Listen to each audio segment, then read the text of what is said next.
Section 6. Tech Tips. There is a non-resettable fuse in the control panel. If the fuse is blown, you will need to check for failure of the diverter motor. If the diverter motor checks OK, then wash motor replacement is needed. A resistor is located at the front of the unit, behind the toe kick and service panels.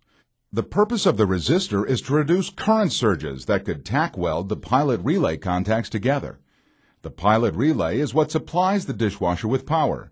If that were to become stuck in a closed position, the unit would be powered on at all times. The resistor is there to reduce the chance of this failure from occurring. If the resistor goes bad, replace the wiring harness, which includes a new resistor. Be sure to also check the wash motor for proper operation. The sump could be replaced by itself if the seal is damaged or the sump is cracked. If the sump is replaced, the hoses must be replaced at the same time.